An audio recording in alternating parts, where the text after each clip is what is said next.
சித்திரங்களை பாடச் சொல்லலாம், தென்றலை அஞ்சல் ஒன்று போடச் சொல்லலாம்.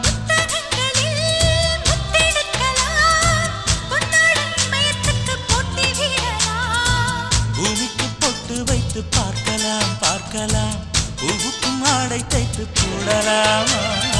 சூரியன் தேரை மண்ணில் ஓட்டலாம் ஓட்டலாம், சொர்க்கத்தின் புகைப்படத்தை காட்டலாமா? வா